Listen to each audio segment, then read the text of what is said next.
వన్న చిన్నెల వయ్యారి, నీ పేరేమిటో తెలుసుకోవచ్చా? అది నీకు అనవసరం. పాల పొంగు లాంటి మిసమిసలాడుతున్న నీ యవ్వనం చూస్తుంటే నేను తెలుసుకోవడం తప్పేం లేదు. చెప్పు. జయ, అందానికి తగ్గ పేరు.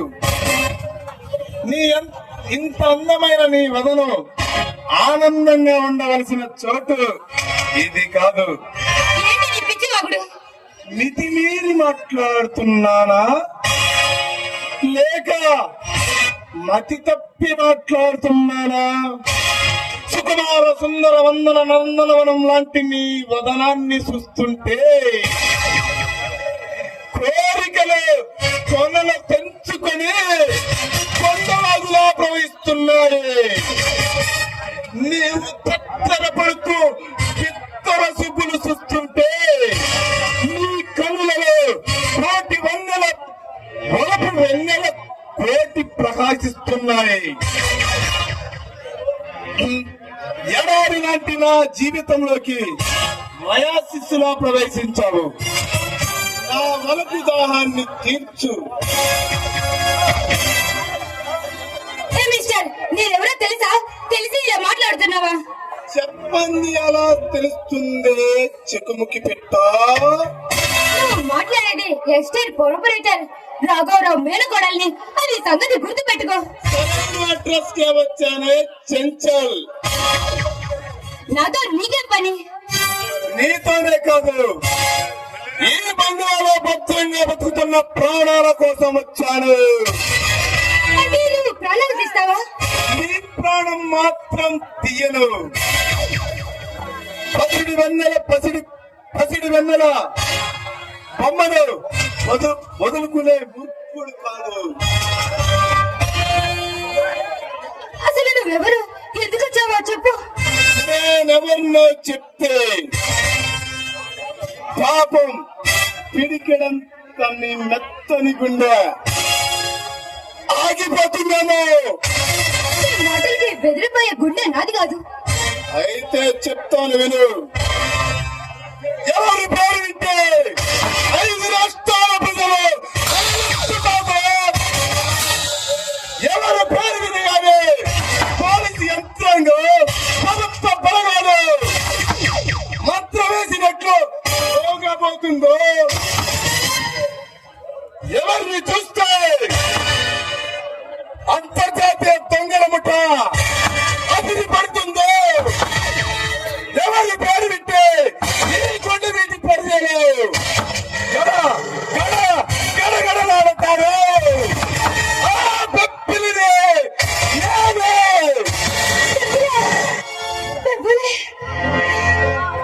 నా ముఠాతో కోరి కయ్యానికి దిగినాడు నీ బావ. వాడు శరీరాన్నైనా శవాన్నైనా మొత్తం తీసుకువెళ్తాను. వచ్చావా? ఎందుకంతగా తిరిగి చస్తావే మిఠారి? రాజా ఎక్కడున్నాడో చెప్పు. నాకు తెలీదు. తెలీదంటే వదలనే చిలక. మోటు వేసి వేటాడతాను. నీకెంత డబ్బు కావాలంటే అంత డబ్బు ఇస్తాడు. సరే, దయచేసి నా బావుని మాత్రం ఏం చేయను. డబ్బుకు దాసోహం అనేవాడు కాదే ఈ పెప్పులే. నేను ప్రాణం కంటే మిన్నగా చూసుకునే నా బాబాను బంధించాడు నీ బావ. అందుకు ప్రతీకారంగా నిన్ను ప్రాణపదంగా చూసుకునే నీ రాజాగాడు నిన్ను పదిలంగా నా మందిరానికి తీసుకువెళ్తాను. అప్పుడు మంత్రానికి కావనాగు పడగా ఆగి ఎలా వస్తుందో కుక్కల నా కాళ్ళ దగ్గరకు వస్తాడు. నన్ను చెరపెడతావా? చెరబట్టడానికి నీవేమన్నా సీతాదేవివా? సీతాదేవిని కాకపోయినా నువ్వు మాత్రం రావణాసుడివే. బాగా పోల్చావే.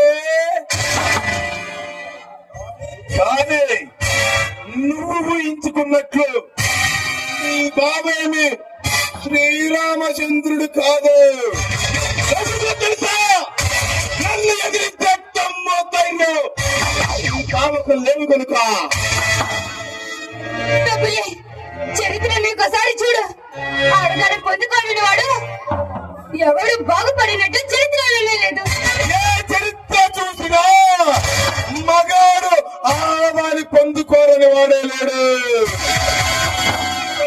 అందగాడు ఇలాంటి అందమైన అపరంజి బొమ్మలు వదులుకోలేరు ఎవరే. నిన్ను ఈ ఎస్టేట్ హస్తగతం చేసుకొని నా వలపు పండించుకుంటానే. నీ కోడి మాత్రం నిలబడదు.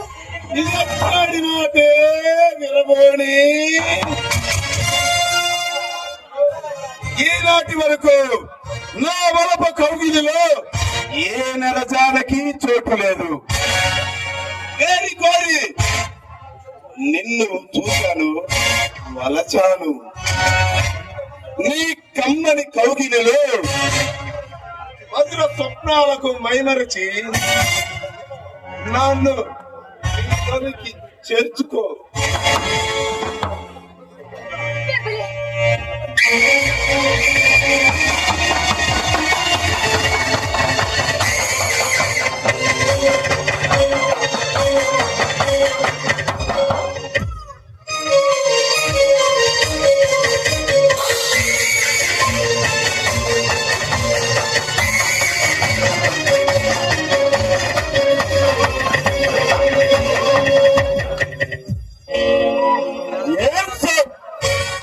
అడుగు ముందుకేసావు, నీ అడ్రస్ గల్లంత అవుతుంది. ఎవర్రా నువ్వు? నేను ఎవరినో చెప్పమంటావా? ఎదురు నాతను వీళ్ళతో అమెరికమైన కొండ వీటి ప్రజలను దోచుకుంటే తీర్చే పప్పుల సింహాన్ని వెరగదీయడానికి వచ్చిన కొండ వీటి సింహాన్ని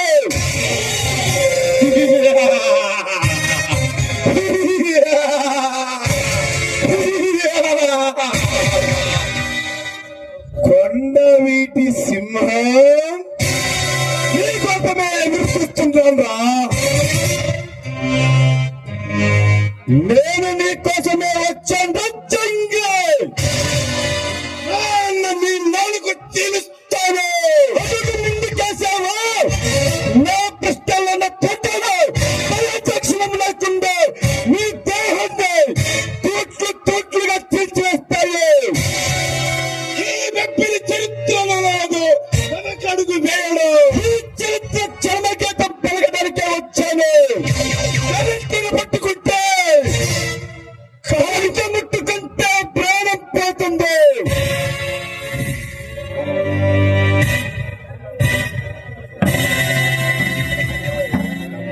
నిప్పును పట్టుకుంటే కాలిపోతుంది. కరెంటు తాగితే నీ ప్రాణం పోతుంది. ఎత్తులు మానే నా బాబా ఎక్కడున్నాడో చెప్పు. నీ బాబా శవం కూడా దొరకనివ్వను. నా బాబా శవమైన రోజు ఈ ఎస్టేట్ నా బాబా కూడా తెస్తాను.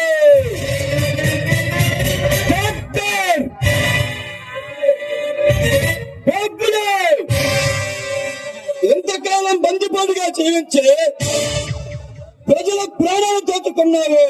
మృతకళాపాల మధ్య మానవత్కాలపు రాక్షసులాగా బతికారు. మాన్సేన్ కమర్సేన్ లాంటి పెద్ద పెద్ద కలిసంగనే చట్టానికి ప్రభుత్వానికి లొంగిపోయారు.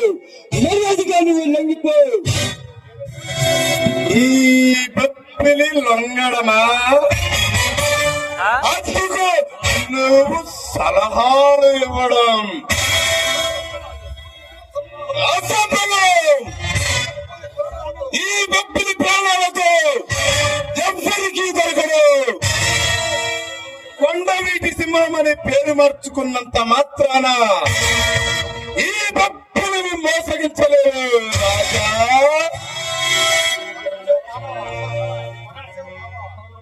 ఈ కొద్దిమ సింహం మా బావ. అవును, రాజా, నువ్వు ప్రపంచాన్నంతా మోసగించినా ఈ బొబ్బిలి కళ్ళ నుండి తప్పించుకోలేదు. నా బాబాను ఎక్కడ బంధించావో చెప్పు.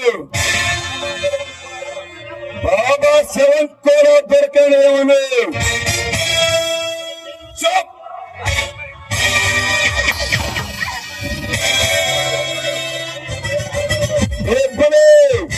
జయని వదులు. నీ బావ దగ్గరికి నువ్వు చేరుకోవాలంటే నా బాబా నా దగ్గరకు చేరాలి. రెబ్బలే, మీ కక్ష నా మీద. జయ ధైర్యం ఉంటే నన్ను ఎదురించే తీసుకెళ్ళు. ధైర్యం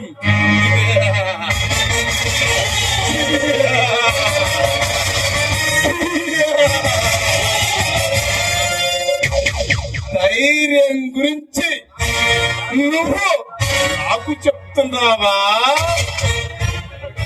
పిల్లి పిల్లలను, ఎలుక పిల్లలను ఆడించడమే గాని ఏనుగుని ఎలా ఎక్కడో తెలియని పిచ్చివాడిరా. ఏనుగును సైతం పీనుగులు చేయగలవు.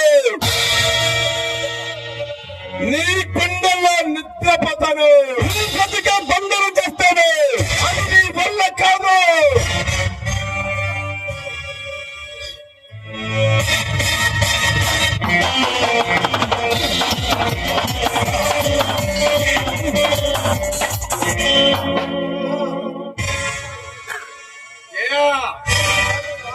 చూసావా నీ భావ ప్రతాపం?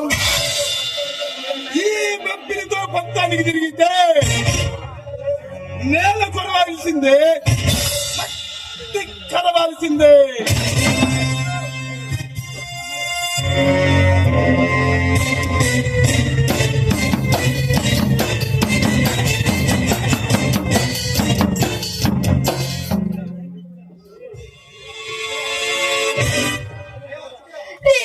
కూడా నువ్వేనా ఇన్ని దారుణాలు చేస్తున్నది?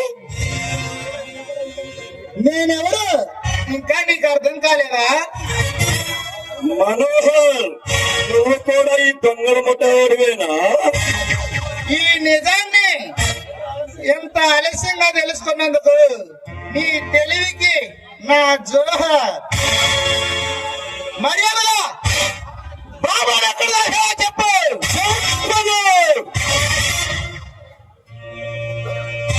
ఇనుప ముక్కలు కొలిమిలో కాల్చితే ఎటు తిప్పితే అటు తిరుగుతుంది.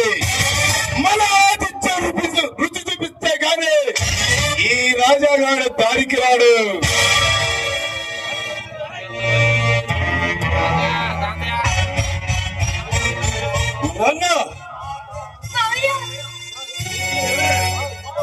శబాష్ రా పిల్ల, శబాష్. నా బాబాని ఈ రాజాగాడు బంధిస్తే ఈ రాజాగాడి తండ్రిని నువ్వు బంధించా. జోహార్. రాజా, నేను చెప్తే విన్నావు. వీళ్ళంత నీచులో దుర్మార్గులు. బెబ్బులే, నీ కక్ష నా మీద సాధించు. జయను మా నాన్నని వదులు. అదే మాట నిన్ను నేను అడుగుతున్నాను. నా బాబా నీకు ఏమి ద్రోహం చేశాడో నన్ను బంధించావు. నీ బాబు దేశద్రోహి, ప్రజా కంటకుడు, అంతకుడు. నీ తల్లి చేసిన నేరాలేమిటో తెలుసా? నీలాంటి కొడుకులకు జన్మం ఇవ్వడమే నీ నాన్న చేసిన మొదటి తప్పు. ఈ ఎస్టేట్కి అధికారి కావడమే రెండో తప్పు. నా బాబా చేతులు నీ తండ్రి చిత్రహింసలో అనుభవిస్తుంటే నేను కల్లారా చూడాలి. నువ్వు కొమిలి కొమిలి చావాలి. అది చూసిన నేను ఆనందంగా నవ్వుకోవాలి. పిల్ల, వీళ్ళందరినీ మన మందిరానికి తీసుకువెళ్ళు. ప్రాణాల మీద ఆశ ఉంటే ఎవరు తలలు తిప్పకుండా మర్యాదగా రండి.